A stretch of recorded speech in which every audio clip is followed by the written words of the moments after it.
ദേ friends, ദാ ഞങ്ങൾ വീണ്ടും എത്തിയിട്ടുണ്ട്. നിങ്ങളുടെ സ്വന്തം നാടൻ പെണ്ണും നാട്ടുപ്രമാണിയും ഞങ്ങളുടെ കുറച്ച് വിശേഷങ്ങളായിട്ട് വന്നതാണ്. ഇന്നത്തെ വീഡിയോയിൽ എൻ്റെ വോയിസ് മാത്രമേ ഉള്ളൂ കേട്ടോ, ഞാനില്ല. കാരണം ഞാനും ശരത്തും ഒന്നുമില്ല. ഞങ്ങളെ കൂട്ടാണ്ട് പ്രമാണി ഒരു ചെറിയ ട്രിപ്പ് പോയി. കുറച്ച് സമയത്തേക്ക് ആള് ഫ്രണ്ട്സുമായിട്ടൊരു യാത്ര പോയതാണ്. ദൂരെയൊന്നുമല്ല, നമ്മുടെ തൃശ്ശൂർ പെരിങ്ങോട്ടുകരയിലാണ്. ഇവിടെയുള്ള ഒരു പുഴയോരം. അവിടുത്തെ വിശേഷങ്ങൾ നമുക്ക് നോക്കാം. വേറൊന്നും കൊണ്ടല്ല കേട്ടോ ഞാൻ വോയിസ് കൊടുക്കുന്നത്. നമ്മുടെ പ്രമാണിക്ക് തൊണ്ടയ്ക്ക് ചെറിയൊരു കിച്ച് കിച്ച്, അപ്പോൾ ആളിന് വോയിസ് കൊടുക്കാൻ പറ്റുന്നില്ല. അപ്പോൾ എൻ്റെ അടുത്ത് പറഞ്ഞു, ഞാൻ ചെയ്യുമെന്ന് പറഞ്ഞതുകൊണ്ട് മാത്രം ചെയ്യുകയാണ്. അല്ലാതെ ഞാൻ സ്ഥലത്ത് ഈ സ്ഥലത്ത് പോയിട്ടില്ല, നിങ്ങൾക്കിതേക്കുറിച്ച് അറിയേയില്ല. ഞങ്ങൾ ജസ്റ്റ് വീഡിയോ കണ്ടിട്ടുള്ളത് മാത്രമേ ഉള്ളൂ കേട്ടോ. അപ്പോൾ അതിൻ്റേതായിട്ടുള്ള കുറച്ച് പോരായ്മകൾ ഇതിൽ വന്നേക്കാം. ഇതാണ് നമ്മുടെ സ്വന്തം ജഗദീഷ് ചേട്ടൻ. ഇദ്ദേഹത്തിൻ്റെ ആണ് ഈ പുഴയോരം. തൃശ്ശൂർ പെരിങ്ങോട്ടുകരയിൽ ഇങ്ങനെയുള്ള ഒരു പ്ലേസ് ഉണ്ടെന്ന് ഞങ്ങൾക്ക് അറിയില്ലായിരുന്നു കേട്ടോ. ശരിക്കും പറഞ്ഞാൽ നമ്മുടെ പ്രമാണിക്ക് അറിയില്ലായിരുന്നു. അവൻ്റെ ഫ്രണ്ട്സൊക്കെ വിളിച്ചപ്പോൾ അവനങ്ങനെ പോയതാണ്. അവൻ പോയി നോക്കിയിട്ട് വരട്ടെ, പിന്നീട് നമുക്കൊരു ട്രിപ്പ് പോകാം എന്നൊക്കെ പറഞ്ഞിട്ടുണ്ട്. എന്തായാലും ഞങ്ങളും പോയി നോക്കും. ഇതാ വളരെ മനോഹരമായിട്ടുള്ള കുറേ കാഴ്ചകൾ നമുക്കിവിടെ കാണാം. ബോട്ടും ചെറിയൊരു വള്ളവും, ഇതാ പുഴയോരത്തിൻ്റെ ആ ഒരു ഭംഗി. അത് മാത്രമല്ല, ദേ അവിടെ വളരെ മനോഹരമായിട്ടുള്ളൊരു തൂക്കുപാലം കാണുന്നുണ്ട്. ഈ കയാക്കിൽ ഞങ്ങൾക്ക് മനസ്സിലായ ഒരു കാര്യം, ഒരു കയാക്കിൽ ഒരാൾക്കേ യാത്ര ചെയ്യാൻ പറ്റുള്ളൂ. നമ്മൾ തന്നെ തുഴഞ്ഞു പോകണം. നമ്മുടെ സ്വന്തം റിസ്ക് ആണ് കേട്ടോ അത്.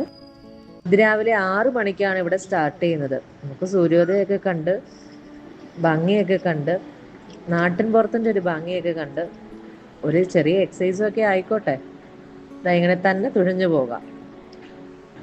ഇത് നമ്മുടെ പ്രമാണി പോകുന്ന പോക്ക് കണ്ടില്ലേ, ഞങ്ങളെ കൂട്ടാതെ പോയതാണ്.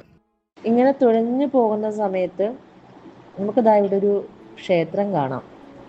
നമുക്ക് എല്ലാവർക്കും പരിചയമുള്ളൊരു ഫേമസ് ആയിട്ടുള്ളൊരു ക്ഷേത്രമാണത്.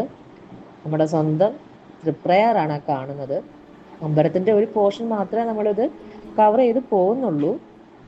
ഈ പുഴയുടെ 2 സൈഡിലായിട്ട് ഇതേ നോക്ക്, വിശാലമായിട്ടുള്ളൊരു തെങ്ങിൻ തോപ്പ് നമുക്ക് കാണാൻ പറ്റുന്നുണ്ട്. കുറച്ച് പേര് അവിടെ മാറിയിരുന്ന് ചൂണ്ടയിടുന്നുണ്ട്. പക്ഷെ ഞങ്ങളെ കൂട്ടാതെ പോയത് ശരിയായില്ലല്ലേ. ഇത് ഇവിടെ അടുത്ത് തന്നെ ചെറിയൊരു ചായപ്പീടികയുണ്ട്. ചായപ്പീടിക എന്ന് പറയാൻ പറ്റില്ല, ഒരു ചെറിയ ഹോട്ടലാണ്. അവിടെ കയറി ഒരു ചായയൊക്കെ കുടിച്ചിട്ടാവും ഇനി അടുത്ത യാത്ര. ചെറിയൊരു ഹോട്ടൽ, തീരം എന്നാണ് ആ ഹോട്ടലിൻ്റെ പേര്. ഇവിടെ നല്ല ചൂട് പഴംപൊരിയും ബീഫുമാണ് ഇവിടുത്തെ സ്പെഷ്യൽ. ഒന്ന് ടേസ്റ്റ് ചെയ്ത് നോക്കാം. പ്രമാണിയുടെ ഫസ്റ്റ് അറ്റംപ്റ്റ് ആണ് കേട്ടോ ഞങ്ങളെ കൂട്ടാതെ പോയൊരു വീഡിയോ ഒക്കെ എടുക്കുന്നത്. അപ്പോൾ അതിൻ്റേതായിട്ടുള്ള ചില പോരായ്മകളൊക്കെ ഇതിലുണ്ട് എന്ന് ആൾ പറയുന്നുണ്ട്. അത്യാവശ്യം എല്ലാ കാര്യങ്ങളും ഇതിൽ കവർ ചെയ്തിട്ടുമുണ്ട്. ഇവിടെ വരുന്നതിന് തലേ ദിവസം തന്നെ വിളിച്ച് ബുക്ക് ചെയ്തിട്ടാണ് കേട്ടോ വരുന്നത്. ഇല്ലെങ്കിൽ പിന്നെ വന്നാൽ ഒരുപാട് സമയം വെയിറ്റ് ചെയ്യേണ്ടി വരും. അപ്പോൾ അതുകൊണ്ട് ഇവരെ കോണ്ടാക്ട് ചെയ്യാനുള്ള, ഈ ജഗദീഷ് ചേട്ടനെ കോണ്ടാക്ട് ചെയ്യാനുള്ള നമ്പർ നമ്മൾ ഡിസ്ക്രിപ്ഷനിൽ കൊടുക്കുന്നുണ്ട്. നിങ്ങൾക്കത് കോണ്ടാക്ട് ചെയ്യാം. ഇവിടെ വന്നു പോവാം. നല്ലൊരു ആംബിയൻസ് ആണ് ഇവിടെ. എന്തായാലും ഇങ്ങനെയുള്ളൊരു വരവ് നിങ്ങൾക്ക് എന്തായാലും വെറുതെ ആവില്ല. എന്തായാലും ഞങ്ങളെ കൂട്ടാതെ വന്നതുകൊണ്ട് പ്രമാണിയുടെ കൂടെ ഞങ്ങളൊരു വരവ് വരുന്നുണ്ട്, ഞാനും ശരത്തും. അപ്പോൾ നമുക്ക് അടുത്ത വീഡിയോയിൽ കാണാം. ഞങ്ങളുടെ വീഡിയോസ് എല്ലാവരും കാണുന്നുണ്ടെന്ന് മനസ്സിലായി. നല്ല നല്ല അഭിപ്രായങ്ങൾ പറയുന്നുണ്ട്. കമൻറ്റ് ബോക്സ് ഓഫ് ചെയ്തിരിക്കുന്നത് വേറൊന്നും കൊണ്ടല്ല, നെഗറ്റീവ് കമൻറ്റ്സ് വരണ്ടാലോ എന്ന് കരുതിയിട്ട് മാത്രമാണ്. എങ്കിലും എല്ലാവരുടെ അഭിപ്രായങ്ങൾ അറിയുന്ന സന്തോഷം. വീണ്ടും നല്ല നല്ല വീഡിയോസുമായിട്ട് ഞങ്ങൾ നിങ്ങളുടെ മുന്നിലെത്തും. ഉറപ്പായിട്ട് വീഡിയോ കാണുക, സബ്സ്ക്രൈബ് ചെയ്യുക. അപ്പോൾ വീണ്ടും കാണാം. ബൈ.